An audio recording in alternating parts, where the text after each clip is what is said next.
Hey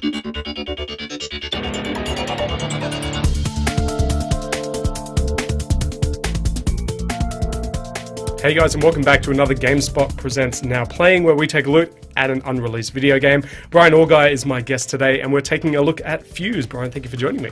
Yeah, it's great to be here. Thanks for having me. So just before we kick into things, give us the 30-second pitch. What is Fuse? Sure. Fuse is a 4-player cooperative adventure that centers around an alien substance called Fuse, and it is what powers the weapons that our 4 agents use. And it's a class-based game where each player has their own role on the team. Perfect. We'll kick straight into the demo. Tell us a bit about what we're seeing here and where it takes place within the chronology of the game. Sure. This is about 2/3 into the game. The agents are in the Karakoram Mountains of Pakistan, and they're after this fuse source, which has been loaded onto the supersonic plane. And here we have Izzy Sinclair, who's traveling through the snowy wastes, and she's with her team, who is behind her. And she has a weapon called the Shatter Gun, and you'll be seeing that in a little bit here. But one thing I want to show is that you can leap between characters, and so you can bring up this little menu, which you just saw pop up there, and here Izzy can pick whichever characters are available and jump to them. So like right now, she jumped to Naya, so Naya can go invisible, and she's the stealth class here. So she's taking out enemies and kind of helping thin the group before they go in and start killing enemies here. So what determines if one of the characters is available? Is there a resource involved? Is it proximity to your current character? Or is it what they're doing in combat? Are they limited to which one you can switch to? That's a great question. There's really no limit in terms of like resources, but if a character happens to be down or they're in a particular state, like if they're climbing or they're on an elevator, there's a certain cases where switching would be problematic, so we're always checking for those cases. The other reason would be is if another player is playing them, and so you can't ever jump into the body of somebody else, because that would just be rude. Right way to troll, though. Right, that's true, yeah. Let's talk a bit about the evolution of the game. When we first saw it revealed, it was Overstrike, and it was a very different game in its tone, and it felt a lot more like a Team Fortress 2 style experience with a focus on stealth. And now when we're seeing it again, it seems to be more serious from what we've seen and a bit more action heavy. Why the change? And as the creative director, how much work was that for you to go from one to a different style, even with the same characters in universe? Well, it was definitely a big transition, but it wasn't, I think, as big as what a lot of people think when they first saw the shift and the name change. When we started developing Overstrike, the inspiration was Mission Impossible, I'm a big fan of the spy movies from the 70s and 80s, James Bond, and of course the Mission Impossible movies and TV show. And as we were developing Overstrike, though, it just felt like we were making kind of Mission Impossible the movie, and we weren't pushing it far enough into a unique space. And so we started really looking at the alien substance that was part of the main story, and we thought, wouldn't it be cool if this actually powered the weaponry? Because we were kind of hitting a ceiling in terms of where we wanted to be with the weapons. And so we started exploring this unstable compound that could be mixed with earthly materials and create these devastating results. And that's where we started coming up with like the mag shield as ferrofluids mixed with Fuse, or Izzy's Shatter Gun is, which she's actually, I thought she's about to use it here, but it's the black melanite mixed with Fuse, which allows her to crystallize groups of enemies.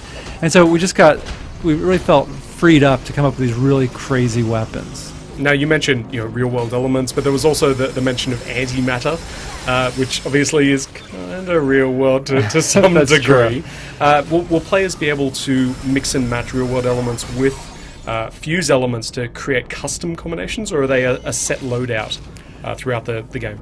Well, so we don't have like a chemistry set where you're kind of messing around with Fuse and other atomic materials, but we do have a skill tree per agent. So as you are defeating enemies, you're racking up Fuse points, and that's like essentially our version of XP. And when the team works together, they kill enemies faster, they get a lot more Fuse points, and then that can be applied to that skill tree. And so a good example is, Izzy has a Shatter Gun, and that's great for crystallizing enemies, but when she upgrades it, she can then fire out these med beacons, which allows her to heal teammates. And so you get additional functionality and upgrades when you use those Fuse points. Great. Now, you also revealed the Echelon mode and the fact that there's going to be synchronicity between the single-player campaign and the Echelon mode, and that decisions and unlocks will move between the two. Tell us a bit about that. Yeah, well, the key is we wanted to have a shared progression between both modes, and that no matter which mode you're playing, you always feel like you're making progress towards your characters. So if I've upgraded Izzy so she gets that med beacon, if I jump over to Echelon mode, I keep that same character with all of her improvements, and I have the med beacon. And that way people can freely kind of jump back and forth and level up each one of their characters. And we see that as being a big incentive when you play through the game, that you're going to want to get all those cool, tantalizing toys for your heroes. Can you give us an overview of Echelon for the guys who haven't been following exactly what it is and how it works? Sure, yeah. So essentially, Echelon's made up of 12 rounds, and it's a wave-based mode. It's kind of like got elements of Smash TV. We got hordes of enemies coming in. You got to take them out quickly, and you go more on the offensive than the defensive. And with each round, it's randomized what the objective is, so you never know per match what's going to happen. Halfway through, though, we do have heavy enemies that you fight, and then towards the end we have a boss. And so we want to create some level of structure where we always know there's going to be a big climactic battle at the end, but we also want to keep it fairly unpredictable. Correct. Now, one thing just to add, which is really cool about Echelon, is there's what we're calling a competitive elements to it. And what we mean by that is you have to work together to survive and use all your fuse weapons. But then there are these bags of money that drop in the environment, and if you get those, you get fuse credits, and you can spend those on your character and improve some perks.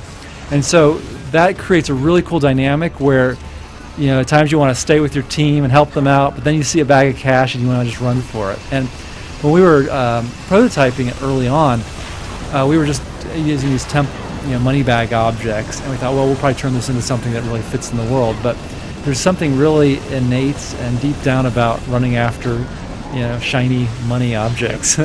And so we just decided to keep it as cash.